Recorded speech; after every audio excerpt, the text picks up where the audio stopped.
Padiyottuchal KSEB section office പരിധിയിലെ 40ഓളം വൈദ്യുതി പോസ്റ്റുകൾ മരം വീണ് തകർന്നു. ഈ വാർത്ത നിങ്ങൾക്കായി അവതരിപ്പിക്കുന്നത് Sonankode, Cherupuzha, Padiyottuchal, Alakode and Vellarikundu. Padiyottuchal KSEB section office പരിധിയിലെ 40ഓളം വൈദ്യുതി പോസ്റ്റുകൾ മരം വീണ് തകർന്നു. കഴിഞ്ഞ ദിവസമുണ്ടായ ശക്തമായ കാറ്റിലും മഴയിലുമാണ് വ്യാപകമായി മരങ്ങൾ വീണ് വൈദ്യുതി പോസ്റ്റുകൾ തകർന്നത്. ഇതോടെ പ്രദേശത്തെ വൈദ്യുതി പൂർണ്ണമായും തടസ്സപ്പെട്ടിരുന്നു.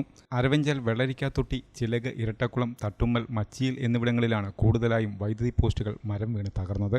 അരവഞ്ചാൽ, വെള്ളരിക്കാത്തൊട്ടിയിൽ 7, പെരിങ്ങോം ചിലകിലും ഇരട്ടക്കുളത്തുമായി 5, തട്ടുമ്മലിലും മച്ചിയിലും വട്ടിയേരിയിലുമായി 5 എന്നിങ്ങനെ വിവിധയിടങ്ങളിലായി HT ലൈൻ ഉൾപ്പെടെ 40ഓളം പോസ്റ്റുകളാണ് കഴിഞ്ഞ ദിവസമുണ്ടായ ശക്തമായ കാറ്റിലും മഴയിലും തകർന്നു വീണത്. രാത്രി ഏറെ വൈകിയും വൈദ്യുതി പുനഃസ്ഥാപിക്കുവാൻ KSEB ജീവനക്കാർ ശ്രമം തുടർന്നു. ഇതുവരെ വൈദ്യുതി ബന്ധം പൂർണ്ണമായും പുനഃസ്ഥാപിക്കുവാൻ കഴിഞ്ഞിട്ടില്ല. അസിസ്റ്റന്റ് എഞ്ചിനീയർ ജിജോ തോമസിന്റെ നേതൃത്വത്തിൽ പ്രവൃത്തികൾ പുരോഗമിക്കുകയാണ്.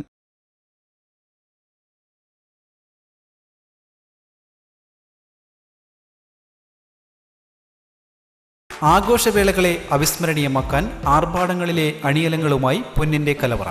മാറുന്ന കാലത്തിൽ മാറ്റത്തിന്റെ രുചിയറിയുന്ന വൈവിധ്യങ്ങളുടെ സ്വർണ്ണശേഖരവുമായി മലയോരത്തിന്റെ തിലകക്കുറി. സ്വർണ്ണ വ്യാപാര രംഗത്ത് 25 വർഷത്തെ മഹത്തായ സേവന പാരമ്പര്യം. നവീന രീതിയിലുള്ള ഡിസൈനുകൾ, വിപുലമായ ശേഖരം, വിശ്വസ്തത. മലയോരത്തിന്റെ മനസ്സറിഞ്ഞ ഷോറൂം.